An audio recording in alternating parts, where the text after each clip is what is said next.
Hey guys, what's up? Today is gonna be a bit of a special video because my channel hit the arbitrary milestone of 1,000 of you guys. That means there's 1,000 of you interested in watching my videos, and I really mean it when I say thank you. Seeing the same names in the comments pop up here and then really inspires me to keep going. I don't think I would have the same motivation otherwise, besides trying to satisfy my creative me.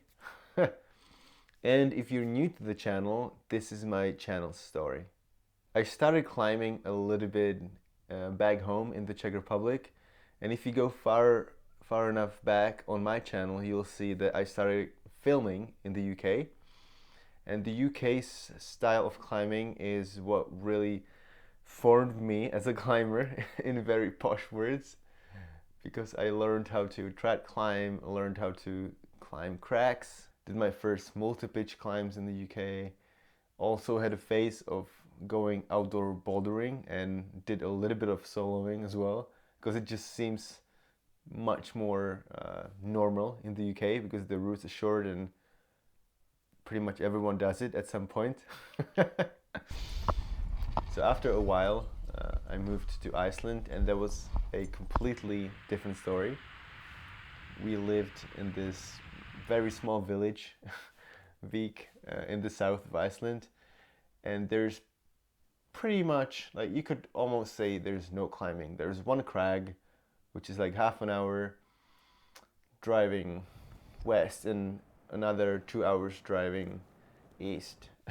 If I really wanted to climb, I had to commit a lot of time to it.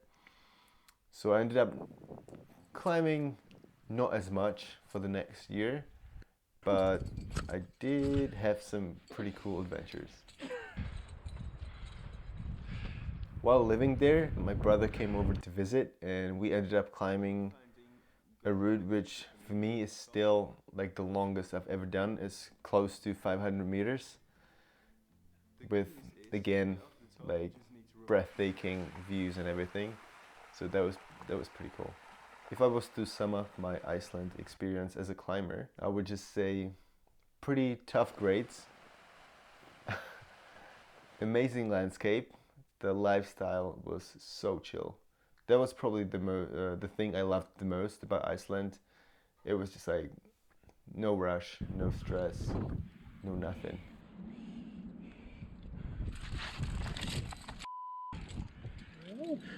Yeah.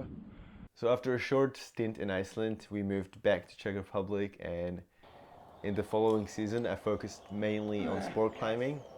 I was climbing a bunch. I ended up doing my first and so far only 7B plus, but it was really that season where I felt at my strongest so far.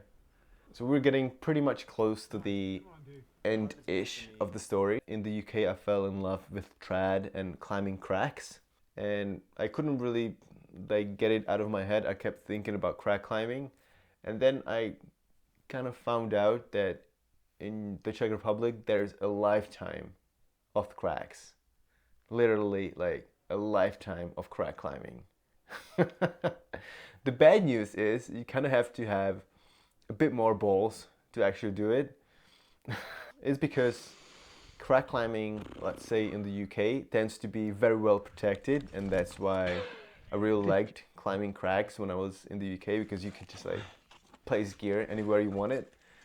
Czech sandstone, however, I mean, you can place gear, but like the gear is very different from, I'm not gonna say actual, but normal gear that we use, like friends and nuts.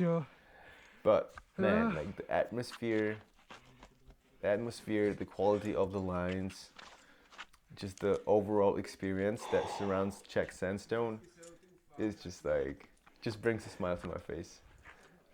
It's a little, like, I'm not gonna lie, it's a little bit sketchy most of the time.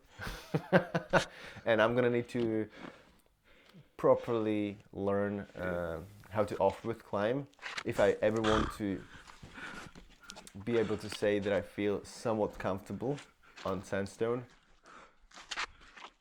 I also made it to Sweden a couple times this year, and I was lucky enough to climb at some of the crags. And I need to say I was impressed.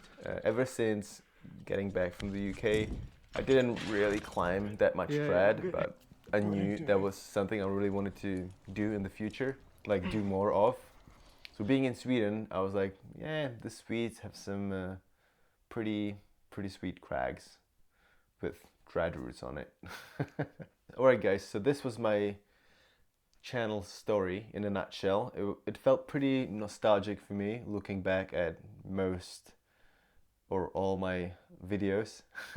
So I'm really hoping that you enjoyed the journey as much as I did.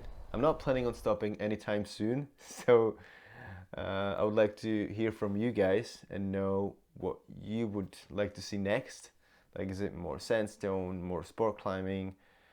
I'm hopefully gonna just climb a bunch this year, and I'll just bring the camera along, which is what I've been doing all this time. So hope you guys enjoyed this video. As always, thank you very much for watching. I'm really grateful for all of you guys. Get out there, climb as much as you can, and I'll see you in the next one.